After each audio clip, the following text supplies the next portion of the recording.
জয় জয় জগন্নাথ। নমস্কার। সকালের খবর জেনভিজন ଆପଣମାନଙ୍କୁ ଜଣାଉଛି ହାର୍ଦ୍ଦିକ ଅଭିନନ୍ଦନ।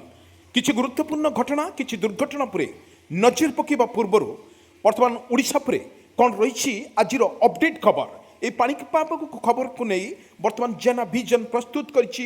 ଆଜି ବର୍ତ୍ତମାନ ଫେବୃଆରୀ 7 ତାରିଖ এবং শনিবার, এই শনিবারে পাଣିপাগর খবর কণ রয়েছে আসন্তু পুরা সকালের পুরা টপ খবর পুরে নজর পকাই নেবা। দর্শক বন্ধু ওড়িশার লগাতার ভাবে শীতর প্রকোপ জারি রয়েছে। এই শীত প্রকোপ ভিতরে ওড়িশার বর্তমান প্রত্যেক জেলার শীত জারি রয়েছে এবং ভারতের 9টি রাজ্যের প্রবল বর্ষা সহিত বিজুলি ঘড়ঘড়ি সহিত বর্ষার মধ্য সম্ভাবনা অছি। কিন্তু ওড়িশার বর্তমান যে রবি ফসলকে নেই বর্তমান রয়েছে তার স্থিতি রয়েছে এবং বর্তমান যেভাবে কুহুড়ির যেভাবে প্রভাব রয়েছে এই কুহুড়িরে বর্তমান কিছু ধান গুড়িক সব নষ্ট করুচি এবং কুহুড়িরে যে কুহুড়ি আসুচি সেই কুহুড়িরে কিছু নষ্ট হবার তার ধান দৃশ্য সামনাকু আসুচি। দর্শক বন্ধু কিন্তু এভাবে এক পরিস্থিতিরে ওড়িশা পরে রয়েছে বর্ষার স্থিতি। বর্ষাকে নিয়ে বর্তমান সতর্ক সূচনা জারি করেছে আঞ্চলিক পাଣିপাগ বিজ্ঞান কেন্দ্র। পাখাপাখি 10 ରୁ 14 তারিখ পর্যন্ত বর্ষার সম্ভাবনা থাকার ভারতীয় পাଣିপাগ বা আঞ্চলিক পাଣିপাগ বিজ্ঞান কেন্দ্র দ্বারা প্রস্তুত করা যাইছে। কিন্তু সর্বুঠি দেখা গেলে ওড়িশার বর্তমান যে রয়েছে 30টি জেলা, বর্তমান আমি কটক, ভুবনেশ্বর, দিল্লি এবং ওড়িশা কথা কইবা ভারতের সবুলে দিল্লিরে জারি রয়েছে বর্ষার প্রকোপ।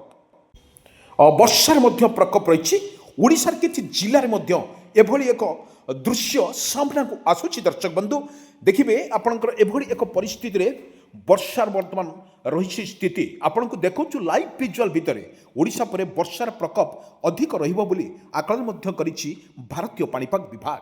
কিন্তু আজি যেভাবে দেখা যাচ্ছে 7 তারিখ এবং শনিবার কিছু দৃশ্য আকাশ মেঘাচ্ছন্ন সহিত বিজুলি ঘড়ঘড়ি সহিত মারিবার সম্ভাবনা অধিক থাকার ভারতীয় পাଣିপাগ বিভাগ তরফ পূর্বান করা যাইছি। দর্শক বন্ধু আমি কই রাখুছু যেভাবে ভাবে অন্য দিল্লি মানকরে যে দেখা অন্য জেলা মানকরে দিল্লির যেতে ডিস্ট্রিক্ট অছি সেমানকর মধ্যরু প্রবল বর্ষাকে নিয়ে সতর্ক সূচনা জারি করেছি ভারতীয় পাଣିপাগ বিভাগ। কিন্তু 9টি রাজ্যের প্রবল বর্ষাকে নিয়ে সতর্ক সূচনা জারি করেছি ভারতীয় পাଣିপাগ বিভাগ। কিন্তু ভারতীয় পাଣିপাগ বিভাগ পূর্বান করেছি ওড়িশার পাখাপাখি এর বর্ষার প্রকোপ টিকে অধিক রহব। কিন্তু আমি যদি কইপারিবা দিনরে প্রবল গরম রয়েছে এবং রাতে ঠিক 4 ରୁ 5টা ভিতরে বর্তমান তাহার শীতর প্রকোপ অধিক রয়েছে। কিন্তু অধিক শীত যেতে রয়েছে আমি দেখা মধ্যরাত্রি প্রবল শীতকে নিয়ে হলচল হচ্ছে এবং যেভাবে টেম্পরেচর বড়ুছি এবং এপটে টেম্পরেচর করুছি। ସବୁଠାରୁ ওড়িশার কথা যদি কইবা ফুলবাণীরে দারিংবাড়িরে প্রবল শীতর এবে বি জারি রয়েছে। কিন্তু কন্ধমাଳରେ প্রবল শীত রয়েছে। কিন্তু ফেব্রুয়ারি মাস এন্ডিং 12 তারিখ কিংবা 15 তারিখ ভিতরে পুনি শীতর প্রকোপ টিকে কমিব বলে আকলন করুছি ভারতীয় পাଣିপাগ বিভাগ। কিন্তু ভারতীয় পাଣିপাগ বিভাগ পূর্বান করেছি দর্শক বন্ধু পাখাপাখি ওড়িশার আহুরি 1 ରୁ 2 সপ্তাহ ধরি বর্তমান কুহুড়ি জারি রহব বলে আকলন করুছি। সবুঠি বড় কথা হচ্ছে যদি কুহুড়ি সহিত বর্তমান কাকর পড়ুছি, এই কাকরকে নিয়ে ভারতীয় পাଣିপাগ বিভাগ তরফর পূর্বান করেছি ওড়িশার পাখাপাখি বর্ষার প্রকোপ অধিক রহব বলে আকলন করুছি। কিন্তু আমি কইপারিবা আগুক যেভাবে ফেব্রুয়ারি মাস যদি 15-16 তারিখ ভিতরে ওড়িশার প্রবল গরম অনুভূত হব। কিন্তু প্রবল মাত্রার গ্রীষ্ম প্রভাব এথর অধিক রহব বলে আকলন করুছি ভারতীয় পাଣିপাগ বিভাগ। গ্রীষ্ম প্রভাবকে আখি আগে রখি কিপরি ভাবে লোক জিরো কাজুয়ালিটি ভাবে লোক কেমিতি অংশুঘাতর রক্ষা পাইবে এবং খরা তেজরু রক্ষা পাইবে সেটিকে সরকার তরফর প্রস্তুত করা যাইছি। প্রস্তুত করিবার তথা হল প্রত্যেক জেলাপাল যে রয়েছেন জেলাপাল সতর্ক করা যাইছি সেମାନଙ୍କ ମଧ୍ୟରୁ কিপরি ভাবে রহব পশ্চিম ঝড় প্রভাব কভর মানে রহব তা পশ্চিম ঝড়ের শীতর পরিমাণ কমিছে এবং গরমর প্রভাব টিকে পড়িছে। তার যদি শীতর যদি শীত পশ্চিম ঝড় ধীরে ধীরে কমিছে আমি আজিকাল দেখুছি সকালে কিছু দৃশ্য সামনাକୁ নেছি। কিন্তু হালকা পবন রয়েছে, শীত প্রবল লাগুছে। শীত পশ্চিম ঝড় কমিছে, শীতর প্রকোপ টিকে ଅଧିକା ରହୁଛି ବୋଲି ଭାରତୀୟ ପାଣିପାଗ ବିଭାଗ। କିନ୍ତୁ ଭାରତୀୟ ପାଣିପାଗ ବିଭାଗ ଯେଉଁ ପୂର୍ବାନ କରିଛି ଓଡ଼ିଶାରେ ଅଧିକାଂଶ ଜିଲ୍ଲାରେ ମଧ୍ୟ ବର୍ଷାର ସିଷ୍ଟମ ମଧ୍ୟ ରହିଛି। ଏହା ଓଡ଼ିଶା ପରେ ଏହା କ'ଣ ରହିବ କି हाँ ତାହା वही ମଧ୍ୟ रहेगा ପାଣିପାଗ वही। ବିଭାଗ ତରଫରୁ ମଧ୍ୟ ପୂର୍ବାନ କରିଛି। ଦର୍ଶକ ବନ୍ଧୁ ଆମେ କହିଲୁ ଯେ ଓଡ଼ିଶାର ଏକ ସ୍ଥିତି ରହିଛି ଯାହାର ଅପଡେଟ୍ ଖବର ସାମ୍ନାକୁ ପୁଣି ରହିଛି ଭାରତୀୟ ପାଣିପାଗ ବିଭାଗ ତରଫରୁ ଯେଉଁ ପୂର୍ବାନ କରାଯାଇଛି। ଓଡ଼ିଶାର ଅନେକ ଜିଲ୍ଲାରେ ମଧ୍ୟ ବର୍ଷା ବିଜୁଳି ଘଡ଼ଘଡ଼ି ସହିତ ବର୍ଷା ହେବାର ମଧ୍ୟ ସମ୍ଭାବନା ଅଛି। କାରଣ 10ରୁ 14 ତାରିଖ ପର୍ଯ୍ୟନ୍ତ ଓଡ଼ିଶାରେ ବର୍ଷାର ସିଷ୍ଟମ ମଧ୍ୟ ଅଧିକ ଥିବାରୁ ଆଞ୍ଚଳିକ ପାଣିପାଗ ବିଭାଗ ତରଫରୁ ମଧ୍ୟ ପୂର୍ବାନ କରାଯାଇଛି। କିନ୍ତୁ ଅନ୍ୟପଟରେ ଯଦି ଦେଖିବା ଦିଲ୍ଲୀ, ଲଦାଖ, ଜାମ୍ମୁ କାଶ୍ମୀର, ଗୁଜରାଟ, ମହାରାଷ୍ଟ୍ର, ତାମିଲନାଡୁ, ସିକିମ୍ ଏହି ସ୍ଥାନମାନଙ୍କରେ ଅତ୍ୟଧିକ ପ୍ରବଳ ବର୍ଷାକୁ ନେଇ ମଧ୍ୟ ସତର୍କ ସୂଚନା ଜାରି କରିଛି ଭାରତୀୟ ପାଣିପାଗ ବିଭାଗ। କିନ୍ତୁ ଭାରତୀୟ ପାଣିପାଗ ବିଭାଗ କହିବା ଅନୁଯାୟୀ ପାଖାପାଖି ଅନେକ ଜିଲ୍ଲାରେ ମଧ୍ୟ ପ୍ରବଳ ବର୍ଷାକୁ ନେଇ ମଧ୍ୟ ସତର୍କ ସୂଚନା ଜାରି କରିଛି। ଦର୍ଶକ ବନ୍ଧୁ ଆମେ ଦେଖୁଥିବେ ଆପଣଙ୍କୁ କିପରି ହାଲକା ପବନ ସହିତ ବିଜୁଳି ଘଡ଼ଘଡ଼ି ସହିତ ବର୍ଷାର ମଧ୍ୟ ସମ୍ଭାବନା ଅଧିକ ଥିବାରୁ ଭାରତୀୟ ପାଣିପାଗ ବିଭାଗ ତରଫରୁ ପୂର୍ବାନ କରିଛି। ଦର୍ଶକ ବନ୍ଧୁ ବର୍ତ୍ତମାନ ଯେଉଁ ୱେଦର ଅପଡେଟ୍ ଯେଉଁ ନ୍ୟୁଜ୍ ଖବର ମାଧ୍ୟମ ରହିଛି 10ରୁ 14 ତାରିଖ ପର୍ଯ୍ୟନ୍ତ ପ୍ରବଳ ବର୍ଷା ରାଜ୍ୟର 17 ଜିଲ୍ଲାକୁ ଅରେଞ୍ଜ ୱାର୍ଣ୍ଣିଂ ଜାରି କରିଥିଲା ପାଣିପାଗ ବିଭାଗ। କିନ୍ତୁ ଆମେ ଆପଣମାନଙ୍କୁ କହି ରଖୁଛୁ ଦର୍ଶକ ବନ୍ଧୁ ଆସନ୍ତା 10 ତାରିଖ ଦିନ ମୌସୁମୀ ଓଡ଼ିଶାରେ ଛୁଇଁବ ନେଇ ଆକଳନ ମଧ୍ୟ କରିଛି ଭାରତୀୟ ପାଣିପାଗ ବିଭାଗ। କିନ୍ତୁ ଏହି ଏକ ସାମୂହିକ ବିପର୍ଯ୍ୟୟ ଆଣିପାରେ ବୋଲି ଆକଳନ ମଧ୍ୟ କରିଛି ଭାରତୀୟ ପାଣିପାଗ ବିଭାଗ। ମୌସୁମୀ ବର୍ଷା ଯେ 10ରୁ 14 ତାରିଖ ମଧ୍ୟରେ ସମସ୍ତ ସ୍ଥାନରେ ପ୍ରବଳରୁ ଅତି ପ୍ରବଳ ବର୍ଷା ହେବାର ମଧ୍ୟ ସମ୍ଭାବନା ଅଛି।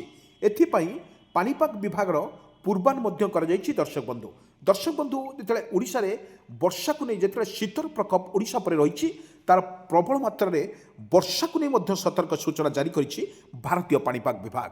କିନ୍ତୁ ଲଗାତାର ଭାବରେ ଦେଶର ଯେଉଁ ରହିଛି ଯୋଗାଣ କରୁଥିବା ଏବଂ ଯେଉଁଭଳି ରହିଛି ବର୍ଷାର ପ୍ରକୋପ ରହିଛି ତା ପ୍ରକୋପରେ ବର୍ତ୍ତମାନ ଓଡ଼ିଶାରେ କ'ଣ ରହିବ ୟାର ବନ୍ୟା ଏବଂ ବାତ୍ୟାକୁ ନେଇ ମଧ୍ୟ ଯେଉଁଭଳି ଭାବରେ ସତର୍କ ସୂଚନା ଜାରି କରିଥିଲା ଭାରତୀୟ ପାଣିପାଗ ବିଭାଗ।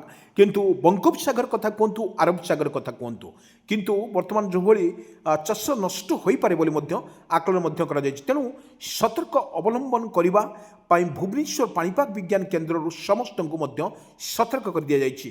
କିନ୍ତୁ ଏହା ସହିତ ଅନ୍ୟ ପକ୍ଷରେ 10ରୁ 12 ମଧ୍ୟରେ କେନ୍ଦ୍ରୀୟ ବଙ୍ଗୋପସାଗର ସଂଲଗ୍ନ ଉତ୍ତର ବଙ୍ଗୋପସାଗରରେ ବର୍ତ୍ତମାନ ରହିଛି ଏବଂ କୁହୁଡ଼ିରେ ପ୍ରବଳ କୁହୁଡ଼ି ମଧ୍ୟ ରହିଛି। ଏହି କୁହୁଡ଼ିରେ ବର୍ତ୍ତମାନ ଦୃଶ୍ୟମାନ ହେଉଛି ପ୍ରତ୍ୟେକ ଜିଲ୍ଲାରେ ମଧ୍ୟ କୁହୁଡ଼ିରେ ଅଧିକା ପ୍ରଭାବ ରହିଥିବାରୁ ରାସ୍ତାଘାଟ ସବୁ ବିଚ୍ଛିନ୍ନ ହୋଇଛି ଏବଂ ସମସ୍ତଙ୍କୁ କିଛି ଦେଖାଯାଉନି। କିନ୍ତୁ ଆଜିର ଯେଉଁ ଦୃଶ୍ୟ ଆମେ ଦେଖାଉଛୁ ଆପଣମାନଙ୍କୁ, ଯେଉଁ ସକାଳରେ କିଛି ଦୃଶ୍ୟ ଦେଖାଉଛୁ, ବର୍ତ୍ତମାନ ଆକାଶ ମେଘାଚ୍ଛନ୍ନ ସହିତ ବିଜୁଳି ଘଡ଼ଘଡ଼ି ସହିତ ମାରିବାର ମଧ୍ୟ ସମ୍ଭାବନା ଅଧିକ ଥିବାରୁ ଭାରତୀୟ ପାଣିପାଗର ପୂର୍ବାନ ମଧ୍ୟ କରିଛି। କିନ୍ତୁ ଅନ୍ୟ ପକ୍ଷରେ 10ରୁ 14 ମଧ୍ୟରେ କେନ୍ଦ୍ରୀୟ ବଙ୍ଗୋପସାଗର ସଂଲଗ୍ନ ଉତ୍ତର ବଙ୍ଗୋପସାଗର ଅଞ୍ଚଳରେ ବର୍ଷା ସହିତ 40-50 କିଲୋମିଟର ବେଗରେ ପବନ ହୋଇବାର ମଧ୍ୟ ସମ୍ଭାବନା। ତେଣୁ ଏହି ସମୟରେ ମତ୍ସ୍ୟଜୀବୀମାନଙ୍କୁ ମଧ୍ୟ ସମୁଦ୍ରକୁ ନଯିବା ପାଇଁ ମଧ୍ୟ ବାରଣ କରାଯାଇଛି। ପାଣିପାଗ କେନ୍ଦ୍ରର ସୂଚନା ଅନୁଯାୟୀ 2-3 ମଧ୍ୟରେ ମୌସୁମୀ ଓଡ଼ିଶାର ଛୁଇଁପାରେ ବୋଲି ମଧ୍ୟ ଆକଳନ ମଧ୍ୟ କରୁଛି। ତାହାର ଏବେ ଦ୍ୱାରା 10ରୁ 14 ତାରିଖ ମଧ୍ୟରେ ରାଜ୍ୟର ବିଭିନ୍ନ ଜିଲ୍ଲାରେ ପ୍ରବଳରୁ ଅତି ପ୍ରବଳ ବର୍ଷା ହୋଇପାରେ। ଆସନ୍ତା 2 ଦିନ ମଧ୍ୟରେ କିଛି ସ୍ଥାନରେ ଅଳ୍ପ ବର୍ଷା ସହିତ ବିଜୁଳି ଘଡ଼ଘଡ଼ି ସହିତ ମାରିବାର ମଧ୍ୟ ସମ୍ଭାବନା ଅଛି। କିନ୍ତୁ ପାଣିପାଗ କେନ୍ଦ୍ରର ପୂର୍ବାନ ଅନୁଯାୟୀ 10 ଏବଂ 11 ତାରିଖରେ ଅନୁଗୁଳ, ଢେଙ୍କାନାଳ ଓଡ଼ିଶାରେ ଏଭଳି ସ୍ଥିତି ବର୍ତ୍ତମାନ ଓଡ଼ିଶା ପରେ ରହିଛି। ତାର ପ୍ରକୋପରେ ଓଡ଼ିଶାର ପ୍ରତ୍ୟେକ କୋଣ ଅନୁକୋଣରେ ବର୍ଷାର ସମ୍ଭାବନା ଥିବାରୁ ଭାରତୀୟ ପାଣିପାଗ ବିଭାଗ ତରଫରୁ ପୂର୍ବାନ କରିଛି। ଦର୍ଶକ ବନ୍ଧୁ ଆପଣଙ୍କୁ କିଛି ଭିଜୁଆଲ ମାଧ୍ୟମରେ ଆମେ ସ୍ପଷ୍ଟ କରୁଛୁ, ଯେଉଁ ଭିଜୁଆଲ ମାଧ୍ୟମରେ ଅନେକ ଜିଲ୍ଲାରେ ମଧ୍ୟ ଜାରି ରହିବ ବର୍ଷାର ପ୍ରକୋପ। ଏହି ବର୍ଷା ପ୍ରକୋପ ଭିତରେ ଓଡ଼ିଶାରେ ବର୍ତ୍ତମାନ ଯାହା ଅପଡେଟ୍ ଖବର ସାମ୍ନାକୁ ଆସୁଛି ଦର୍ଶକ ବନ୍ଧୁ, ଏହି ସମୟରେ ମତ୍ସ୍ୟଜୀବୀମାନଙ୍କୁ ମଧ୍ୟ ସତର୍କ ମଧ୍ୟ କରାଯାଇଛି। ସମୁଦ୍ରକୁ ନ ଯିବା ପାଇଁ ମଧ୍ୟ ବାରଣ କରିଛି ଭାରତୀୟ ପାଣିପାଗ ବିଭାଗ। ସୂଚନା ଅନୁଯାୟୀ 2ରୁ 3 ଦିନ ମଧ୍ୟରେ ମୌସୁମୀର ଯେଉଁଭଳି ଓଡ଼ିଶାର ବର୍ଷାକୁ ନେଇ ମଧ୍ୟ ସତର୍କ ସୂଚନା ମଧ୍ୟ ରହିଛି, ଯାହାଦ୍ୱାରା 10ରୁ 14 ତାରିଖ ମଧ୍ୟରେ ରାଜ୍ୟରେ ବିଭିନ୍ନ ସ୍ଥାନରେ ପ୍ରବଳରୁ ଅତି ପ୍ରବଳ ବର୍ଷା ହୋଇପାରେ। ଆସନ୍ତା 2 ଦିନ ମଧ୍ୟରେ କିଛି ସ୍ଥାନରେ ଅଳ୍ପରୁ ସ୍ୱଳ୍ପ ଧରଣର ବିଜୁଳି ଘଡ଼ଘଡ଼ି ସହିତ ବର୍ଷାର ମଧ୍ୟ ରହିଛି ସୂଚନା। ପାଣିପାଗ କେନ୍ଦ୍ର ପୂର୍ବାନ କରି ଅନୁସାରେ 10 এবং 11 ତାରିଖରେ ଅନୁଗୁଳ, ଢେଙ୍କାନାଳ, କଟକ, ଭଦ୍ରକ, ଯାଜପୁର, ବୌଦ୍ଧ, କନ୍ଧମାଳ ଜିଲ୍ଲା ଏବଂ ଅନେକ ସ୍ଥାନରେ ପ୍ରବଳରୁ ଅତି ପ୍ରବଳ ବର୍ଷାର ସମ୍ଭାବନା ଅଛି। କିନ୍ତୁ ବାଲେଶ୍ୱର, କେନ୍ଦ୍ରାପଡ଼ା, ଜଗତସିଂହପୁର, ପୁରୀ, ଖୋର୍ଦ୍ଧା, ନୟାଗଡ଼, କଳାହାଣ୍ଡି, ମୟୂରଭଞ୍ଜ ଏବଂ କେଉଁଝର ଜିଲ୍ଲାରେ କିଛି ସ୍ଥାନରେ ପ୍ରବଳ ବର୍ଷାକୁ ନେଇ ମଧ୍ୟ ସତର୍କ ସୂଚନା ଜାରି କରିଛି। ଏହାକୁ ଦୃଷ୍ଟିରେ ରଖି ବାଲେଶ୍ୱର, ଭଦ୍ରକ, ଯାଜପୁର, କେନ୍ଦ୍ରାପଡ଼ା, ଜଗତସିଂହପୁର, କଟକ, ଅନୁଗୁଳ, ଢେଙ୍କାନାଳ, ପୁରୀ, ଖୋର୍ଦ୍ଧା ଏବଂ ବଲାଙ୍ଗୀର, ସୋନପୁର, ବୌଦ୍ଧ, ସୋନପୁର, ବରଗଡ଼, କଳାହାଣ୍ଡି ଏଭଳି ସ୍ଥାନମାନଙ୍କରେ ପ୍ରବଳ ବର୍ଷାକୁ ନେଇ ମଧ୍ୟ ସତର୍କ ସୂଚନା ଜାରି କରିଛି। ଦର୍ଶକ ବନ୍ଧୁ, ଓଡ଼ିଶାରେ ଯେଉଁଭଳି ଲଘୁଚାପ ଜନିତ ବର୍ଷାକୁ ନେଇ ମଧ୍ୟ ଜାରି କରୁଥିବା ବେଳେ କିଛି ସ୍ଥାନରେ ପ୍ରବଳ ବର୍ଷାକୁ ନେଇ ମଧ୍ୟ ଆକଳନ କରିଛି ଭାରତୀୟ ପାଣିପାଗ ବିଭାଗ। କିନ୍ତୁ ଭାରତୀୟ ପାଣିପାଗ ବିଭାଗ ତରଫରୁ କରାଯାଇଛି, କିନ୍ତୁ ଓଡ଼ିଶାରେ ଯେତେବେଳେ ଶୀତର ପ୍ରକୋପ ରହିଛି, ଏହି ଶୀତ ପାଖାପାଖି ଆହୁରି ଗୋଟିଏ ସପ୍ତାହ ରହିବ ଏବଂ ତାହାର ସହିତ କୁହୁଡ଼ି ମଧ୍ୟ ଗୋଟିଏ ସପ୍ତାହ ରହିବ।